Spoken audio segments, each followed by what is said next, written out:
Olá, Cornélio! Olá, Vina! Olá em casa! Cornélio, lembro-me de ter visto há alguns anos na TV um grupo de mulheres que parecia estar a reivindicar alguma coisa. Não sei se acompanhaste. Também acompanhei e lembro-me que elas reivindicavam que não queriam ser utilizadas como número e queriam mais representação em espaços de decisão.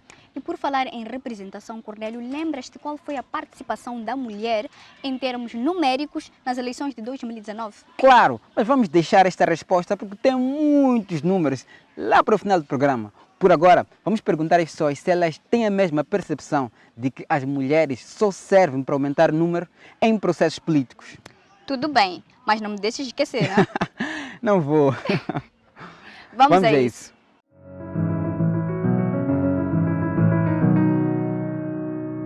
Elton, a mulher tem opinião na política ou só está ali para aumentar números? Não sei. Tem uma opinião, sim. Tem. Tem opinião, deve ter. Tem uma opinião na política. Eu posso dizer que ali a mulher não dá para ficar na política. E a mulher só está para fazer números. Por quê? A mulher não está preparada para aquelas coisas. Para mim, não dá. Ela é submissa, só está para dar opinião. Aliás, só está para fazer número. Já. Eu acho que isso não é uma coisa individual, é uma coisa global, sim. Ela dá o seu parecer daquilo que ela acha acerca da política, o que deve acontecer. Ela, de uma certa forma, ela contribui. Nós temos que a mulher tem igualdade do gênero na decisão. Por isso que tem opinião, não está ali só para fazer um número. A mulher tem direito de falar sobre o que ela pensa, o que deve acontecer no cotidiano, né? Posso dizer assim. Acho que todos nós devemos contribuir para o nosso bem-estar, né? Não é só o homem que decide o que deve ser do nosso país ou da nossa cidade. A mulher também deve contribuir para tal.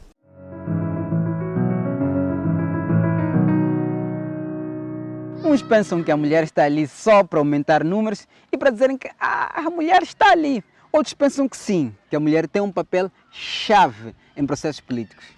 E a maioria pensa assim, que a mulher, ela não está ali só para fazer números, que ela é muito importante nesses processos, apesar das várias dificuldades que ela enfrenta. E não são poucas, Vina, segundo a conversa que tiveste com a Laíca e que vamos acompanhar a seguir.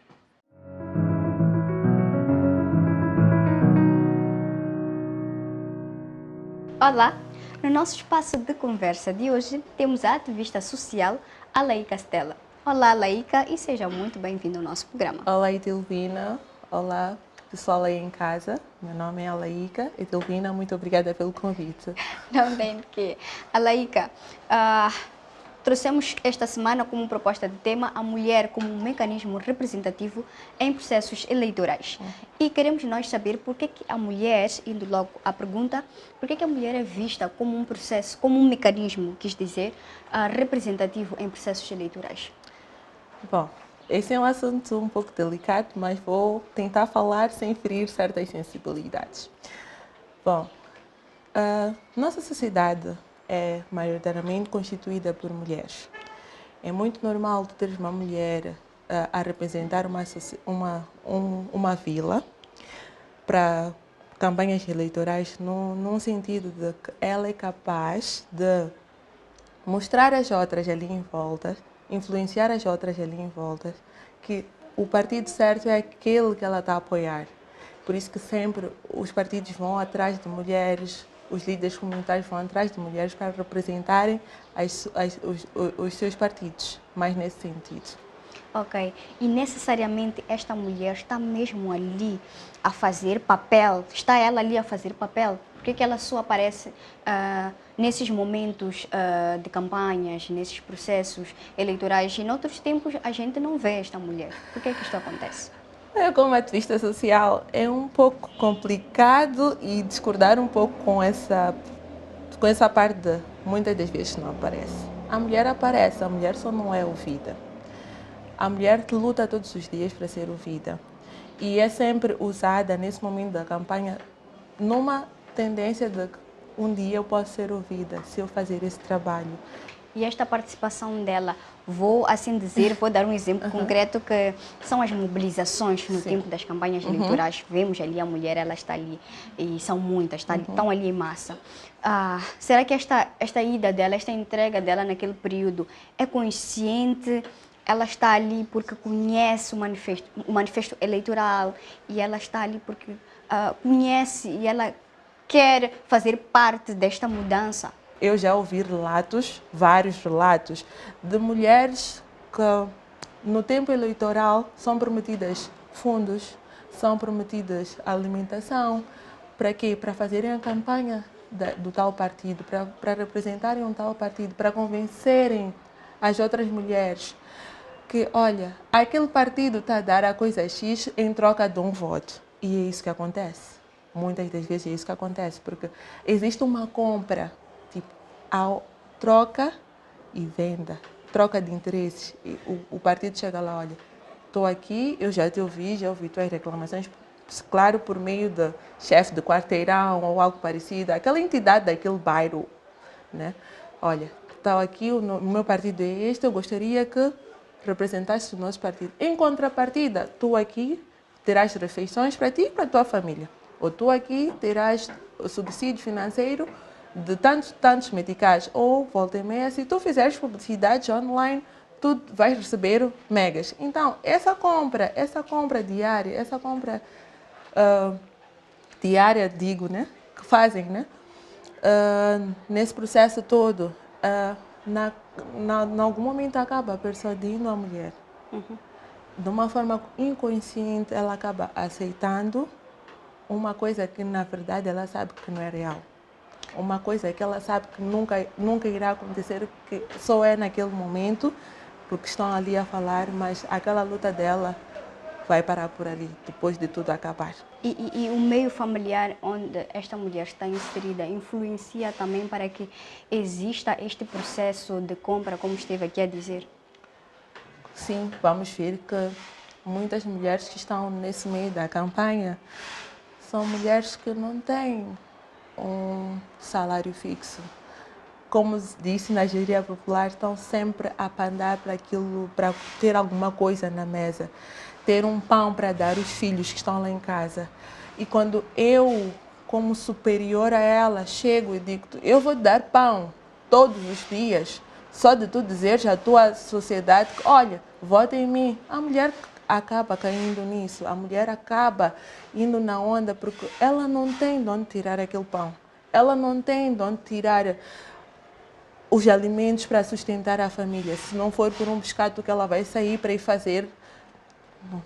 Imagina que nesse dia ela não consiga, estão há 3 dias a comer mal. Claro que ela logo de primeira vai aceitar, só para ter um pão. E na situação atual do país, em que tudo, até o pão já está muito alto, ela não vai pensar 2 vezes em dizer, olha, sim, eu aceito o teu pão pela troca de eu fazer uma campanha por si. A mulher sempre vai pensar sempre na família. Nós colocamos sempre a nossa família em primeiro lugar, porque temos filhos lá, nós temos que sustentar os nossos filhos. Por mais que nós tenhamos marido, mas nossa primeira mentalidade é o que é que nossos filhos vão comer. Certo. O que é que eu tenho para oferecer hoje? Já é um novo dia. O que é que eu tenho para oferecer hoje para os meus filhos comer e irem à escola? Para não se desviarem no meio do caminho. Ela pensa sempre nisso, ela pesa sempre nisso. E é por isso que muitas das vezes elas aceitam, elas acabam indo na onda por causa daquela compra que fazem. Eles conseguem comprar aquelas mulheres mais necessitadas para representarem em troca de um voto. E olha que vamos ver que muitas votam por isso. Muitas vão à urna de votação por isso, porque foram compradas. Muitas pessoas vão à urna de votação por isso. Não só são mulheres, como também homens. Certo. Alaika, a nossa conversa está interessante, mas é momento de acompanharmos uma pequena nota de reportagem. Vamos acompanhar a história de uma jovem que ela também é engajada, está lá envolvida. Então vamos ouvir um bocadinho daquilo que ela tem para nos contar. Podemos? Podemos, obrigada. Vamos a isso. Seu nome é Catarina Manhissa. Sou mãe, sim, de 4 filhos. Os filhos são sua principal motivação para lutar todos os dias. Ela é uma das mulheres que mais participa nos encontros da comunidade. A Catarina tem participado de alguns encontros, tem se envolvido aqui na zona. Sim, sim. Sim, diz ela, e justifica com a necessidade de se atualizar sobre questões no bairro. Para ficar atualizada no que acontece no bairro e saber mais de fora. Se for algo mau para tentar se mudar ou se for algo bom para puxarmos para frente. Para frente é a direção que ela quer tomar também quando se fala de participar efetivamente nas reuniões comunitárias. No encontro já, mas tirando ideias ainda não, mas estou a caminho disso. Tirar ideias é uma das formas de participar de forma prática nos processos políticos da comunidade. Mas tal como Catarina, milhões de mulheres não o fazem, o que significa que elas apenas estão lá por mera formalidade. Para além de não poder participar nos processos políticos comunitários, as mulheres também não se veem representadas nesses espaços de decisão, como por exemplo na Assembleia Nacional. Naquele espaço, só olhando para as candidaturas às eleições à Assembleia Nacional, a participação das mulheres situou-se nos 42%. Olhando particularmente para os 3 grandes partidos políticos, a participação das mulheres como candidatas foi de 34% no geral. Nisso, a Renamo teve 23%, o MDM 30% e a Frelimo 46%. Os números são referentes às eleições de 2019 e mostram como ela não está representada nos espaços de decisão, influenciando negativamente a vida de outras mulheres, como Catarina. As consequências dessa subrepresentação vão desde a construção e execução de políticas públicas não sensíveis ao gênero, até a ausência de debates sobre questões-chave, como saúde e segurança pública. Já os benefícios de ter mulheres representadas politicamente vão desde a redução da corrupção nos governos até ao acréscimo de recursos investidos na saúde e educação, 2 pilares de um país. Estamos de volta ao nosso espaço de conversa depois de termos acompanhado esta nota de reportagem. Alaíca, podemos ali acompanhar que temos esta jovem, ela é engajada e está ali a fazer o seu trabalho. O que é que pode-se fazer, do que podemos acompanhar na reportagem, o que é que se pode fazer para que esta mulher, ela própria, deixe de fazer parte de números e ela possa perceber o poder que ela tem estando ali, participando ativamente? A mudança primeiro tem que vir de nós. Nós próprias mulheres, nós dizemos, olha, nós cometemos erros no passado, mas nós também somos capazes de melhorar aquilo que é o nosso sistema nacional. Nós temos a capacidade, nós temos o poder de melhorar aquilo que é o atendimento à sociedade. Porque tudo vem daí. O atendimento que nós damos dita muito da reação que a sociedade terá sobre nós. Por isso que nós somos número. Nós sempre somamos número, porque nós vamos falar, até nós mulheres, quando nós vamos a um ginecologista, por vezes preferimos um ginecologista homem por causa do atendimento, porque dizemos que a mulher nos maltrata. Todo mundo é igual, não existe ninguém superior a outra pessoa. Certo. Não existe branco, não existe preto, todo mundo é igual, todo mundo está na mesma bandeja. Então nós temos que começar a olhar as pessoas como pessoas, nós temos que começar a ter empatia com as outras pessoas. Aí sim muita coisa vai melhorar. Nós veremos que a nossa simpatia vai deixar de ser só número, vai começar a trazer mudanças positivas para o nosso país. E essas mudanças positivas, quais são as vantagens desta mulher, ela estar consciente do poder que ela tem estando ali a trabalhar nesses processos eleitorais? A influência que ela pode trazer para leis, para o próprio país, quais são as vantagens? A mulher é uma líder nata mesmo, nós temos uma capacidade de liderança, porque nós provamos isso em casa. A mulher vai olhar o país como um lar, vai começar a criar políticas que se ajustam às necessidades da população, vai começar a melhorar aquilo que a população sempre grita, aquela falta de transporte público, ela sempre vai criar. Nós temos aquela capacidade de sempre criar um plano B. Se estamos assim na situação A e o plano A não dá certo, temos o plano B já premeditado. Então é mais por aí. Aleika, a nossa conversa está interessante, mas é momento mesmo, porque o tempo já nos foge, de despedirmos. Muito obrigada. Obrigada a nós. Nós ficamos por aqui e seguimos para as próximas rubricas.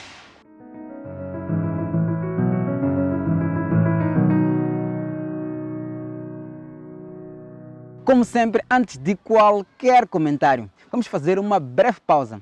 Voltamos já. Bem-vindo à segunda parte do Asas. Na primeira, a Aleika repisou que a educação é um fator-chave para libertar a todos nós da ideia de que a mulher só está ali para fazer números. Mas não só da rapariga, como também dos rapazes. Mas o que será que as pessoas de Ilhavela pensam sobre isso? Vamos descobrir.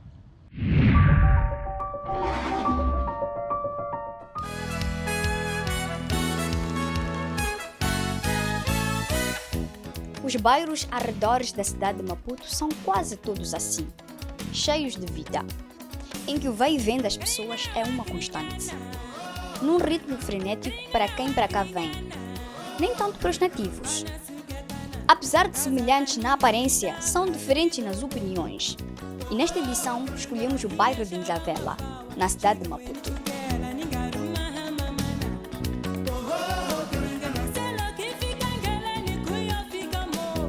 Aqui, quisemos entender se a mulher está a se envolver em processos políticos de forma representativa ou não. Sim. Costuma votar? Costumo votar. Atualmente sim. Sim. Não gostou. Votar foi a forma de participação escolhida para as conversas. E logo percebemos diferenças. Todas as mulheres disseram que votam, mas um homem disse que não vota. E a razão? Muitos já ouvimos. Votando, não votando, não tem diferença. Isso é um corrupto todos. Bem, em Ilhavela, as mulheres que votam, os homens também, sabem que este é um direito seu e acreditam no seu poder. Eu voto porque é dever de um cidadão. Creio eu que é um direito meu votar. Acho importante que o meu voto deve contar para quem eu acho que deve dirigir o país. Mais do que estar presente e poder escolher os seus dirigentes, em Ilhavela, as mulheres estão atentas ao que lhes é prometido pelos partidos. As promessas têm ouvido no geral. A gente ouve o que fala-se nas campanhas. Acompanho no noticiário, né? Sim, para saber melhor o que está a acontecer. Sabendo o que está a acontecer, a mulher participa dos processos políticos não como número, mas como cidadã, tal como o homem, reconhecendo a importância de uma participação ativa nos processos políticos. É importante votar porque um cidadão tem direito à sua escolha, né? Sim, para quem dirigir melhor o nosso país. Apesar da mulher se mostrar mais predisposta a participar desses processos políticos em Ilhavela e muito provavelmente em outros pontos do país, elas ainda têm pouca representação nos espaços de decisão. Veja-se que, por exemplo, nas eleições das Assembleias Provinciais de 2019, a representação das mulheres foi de 35% no geral. Sofala teve a representação mais elevada, com 47%. E as províncias de Niassa, Tete e Inhambane registraram a menor representação, com 30%. Daí resulta que é preciso não só promover o aumento da representação das mulheres, mas também reforçar a capacidade delas para garantir sua participação efetiva e de qualidade.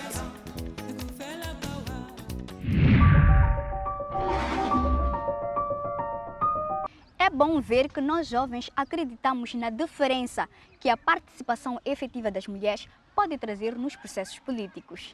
Pois é, Vina, e acho que seria um bom momento para respondermos aquela pergunta que fizemos lá no início. Espera, Cornélio, antes de respondermos aquela pergunta lá do início, que tal trazermos aquele exemplo que nos inspira todos os dias? O Asas para voar! Sim, é disso que falo. Vamos a isso.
Depois de termos acompanhado este grande exemplo, agora sim. Agora sim, vamos responder a pergunta que fizemos lá no início. Vamos a isso. Qual foi a participação da mulher nas eleições de 2019? A participação da mulher foi importante e viu-se em muitos aspectos. Por exemplo, dos 13 milhões de eleitores, quase 7 eram mulheres, ou seja, elas estavam em maior número. O Secretariado Técnico de Administração Eleitoral tinha no seu staff 182 mulheres, do total de 491 colaboradores. E mais, em 2019, 12.850 mulheres participaram das eleições como observadoras, mostrando que mais do que estar lá pelos números, elas tiveram papéis-chave.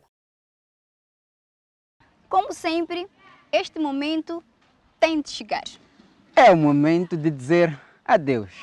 Não se esqueça que pode acompanhar todas as edições do programa Asas nas nossas páginas do Facebook e YouTube. Por hoje é tudo. Obrigado. Até para a semana.